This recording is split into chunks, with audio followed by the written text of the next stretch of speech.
Amid continued efforts by India and China to mend bilateral ties in the wake of the eastern Ladakh border standoff, new satellite imagery reveals Beijing has deployed HQ-16 air defense system near Pangong Tso. The Chinese air defense system can hit enemy aerial targets at a distance of 40 to 70 kilometers.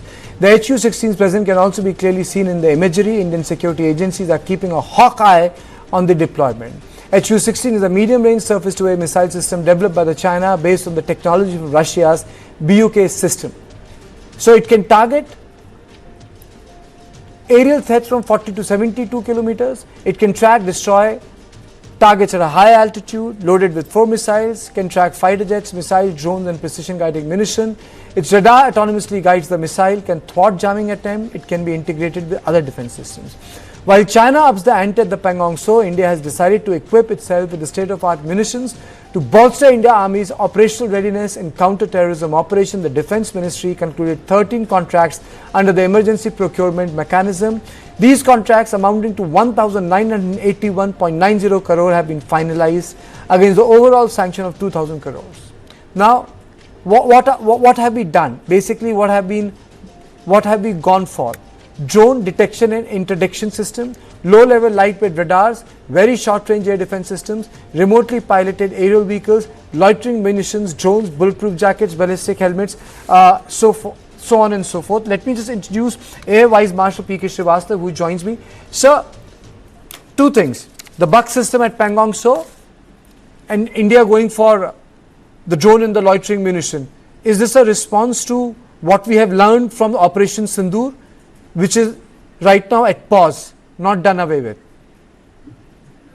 Karthike, you brought in a very good point that if HQ-16 is deployed at this height, this is a very high altitude where the operations are there, and HQ-16 is a very potent, AD system.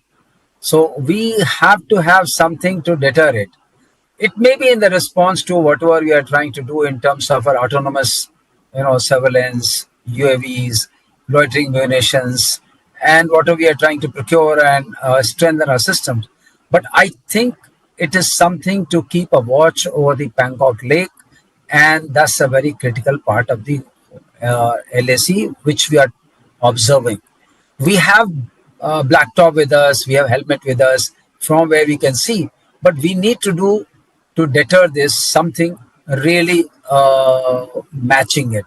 So what comes to my mind that of course our Akash Tir has become very popular. That gives the net synchronicity to all our radars, to all our air defense systems, and something like Barak 8 extended range can give us a range of about 175 kilometers, which is likely to come up, and it has a radar which is EL/M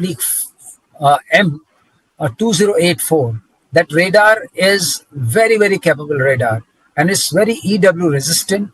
This is which is used for David Sling and Iron Dome, which have become so popular during, all the while when Israel had been protecting its aerospace, and also during this current Israel and Iran crisis and conflict. So I would say we need to be ready with something like Barak 8 MRER, medium range surface-to-air missile, and we ought to integrate with quick range and with other kinds of munitions so that we have our Akash 3 well worked out in this area too, and we have a good response to HQ-16. HQ-16 interceptor missiles are in the potent range, but their weakness is the big weakness which they'll find, Chinese will discover soon as they start maintaining at these heights during winters. The radar capability and the systems capability would be a challenge. It will be another logistical burden on them. Mr. Srivastava, how potent in future the loitering ammunition would be in a battlefield, sir? So, Karthike, we have to take this way. Even if you have a system like this, if you're trying to, let's say we are talking about in the context of HQ-16, and if you have loitering munitions in great numbers, which in any case will go to saturate and coming from various vectors, it may not be fully effective that somebody can really defend it. But I would give it some mark, and we'll have to treat it with respect and see that we have not only the counter in terms of loitering munitions, in terms of our ISR, it is going to impact our own, ISR activities. It is going to impact our own, aircraft movements. It is going to impact our own, missions which go along LAC. So we need to have another counter established there.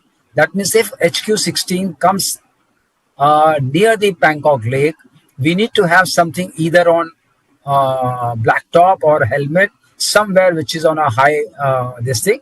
But we'll have to prepare our, I would say, the installation method, and we have to take it over there. And if that comes up, let's say, for the sake of argument, if you have Barak 8 MR position over there, we'll be in a very advantageous position. And lastly, sir, with respect to reach, with respect to our missile, with respect to our interception. So that would deter that. We need to counterbalance it. Lastly, sir, lastly, sir, I would like to say. Lastly, before I let go of you, sir, the political temperature may have come down between India and China. National Security Advisor is in China. But the weaponization of LAC continues. Deployment of this BUC system in Pangong So, don't you think is a clear indication of that? That Chinese are augmenting their strength continuously. Karthike, if you look at China and their policy, you can never take them anytime. Military, For granted. kind of balance has to continue despite and in spite of political activity. Political activity or any kind of diplomatic activity can only continue if you are militarily balanced. The moment this balance is lost out, your all activities will take a second run. So, and as far as China is concerned, you can never trust them in that sense. The past is not so glorious. So we know we ought to have a military balance right over there. And we have the advantage of in the mountains. We must maintain that advantage. We should also maintain the electronic warfare spectrum Absolutely. Dominance. We should also maintain our air defense systems dominance. Absolutely, we need to do sir. it. Absolutely, sir. I completely agree difference. with you. China cannot be taken for granted. China cannot be trusted. And George Fernandez way back said they created a huge domestic political controversy, but he was right as a defense minister that our principal adversary remains China. Pakistan can create nuisance, but our principal adversary remains China. Thank you so much, sir, for joining me in the second on point. And this is all I have today. I'll see you tomorrow at the same time. Thank you and good night.